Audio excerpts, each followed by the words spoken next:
Hey everybody, welcome to another bringing you today Fox in the Forest. This is a two-player trick-taking game that plays very, very quickly, but has a lot of strategy layered onto it.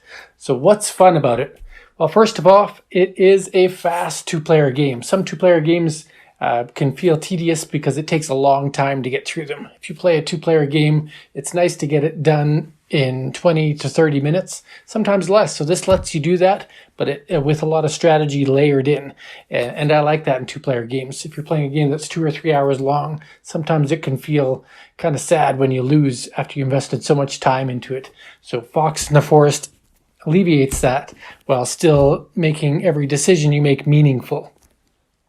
Second thing I like about it is it alters traditional card games. So most card decks that you play with have 4 suits and they play along that line of traditional 52 card decks. This one plays with only 3 suits. You have, I'm not sure what, it looks like a pawn. I can't remember what that is called. We have keys and we have moons. So 3 different suits of cards.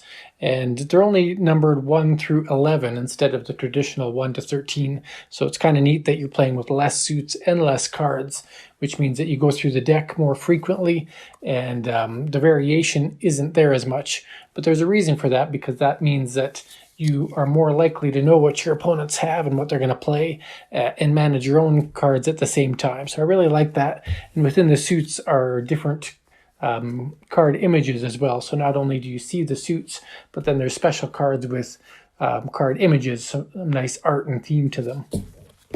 Third thing I like is these cards here, the ones with the abilities. So card numbers 1, 3, 5, 7, 9, and 11, all the odd numbered cards, have special abilities that help you change the way the game plays. So for example, if you play the 7, which is the treasure card, the winner of the trick receives 1 point for every 7 in the trick. So if you play it at the right time, you can get some extra perks. If you play the swan, card number 1, and you lose the trick, you get to lead the next trick. So leading a trick can give you a big advantage in trick-taking games. Or the fox, what the game is named for, because it's very fox-centric, is when you play it, you can exchange the decree, which basically the dominant suit of the game. It lets you change it out so you can really alter the whole flow of the game when you play that fox. So each one of these card abilities can really change the sway of the game, especially if they're played when you're down to just a few cards left. You might really ruin your opponent's strategy. So that's the third thing I like about it, really cool aspect of the game, and it inspired me in one of the games I made to add abilities.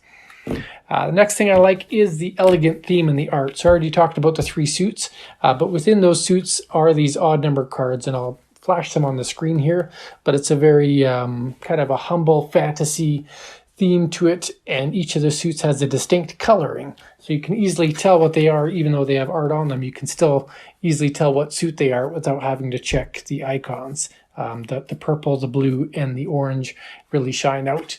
And so that gentle fantasy theme, love what that does for the game.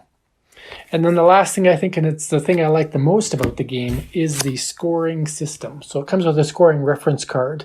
And I'll expand on this a bit here. So you will get points when you have a certain amount of tricks, but if you don't get any at all, if you have 0 to 3 tricks, you actually can get just as many points as if you have 7 to 9 tricks. So you can be humble and still earn just as many points as somebody that is considered victorious.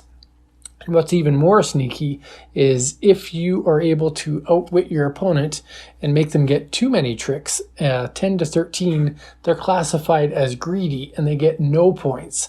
So you could actually be humble with 0 tricks, get 6 points, while your opponent, who thought they were doing the right thing, could take 13 tricks and get 0 points. So 6 points to 0 points if you can play it the right way. It's very rare that that happens, but when it does, you get that shoot the moon feeling that you would get in a game like Hearts or a game like Euchre or something like that. So I think that scoring is really unique and fun and strategic in a way that not many card games can do. And it's hard to pull that off, but Fox in the Forest does it really, really well. That's my favorite thing about the game. So if you are looking for a fast, fun, semi-thematic and strategic trick-taking game, or just two-player game, I would highly recommend Fox and the Forest. It's got some good ratings on BGG, and just really elegant game. So look at that. Thanks for watching. Have a great day.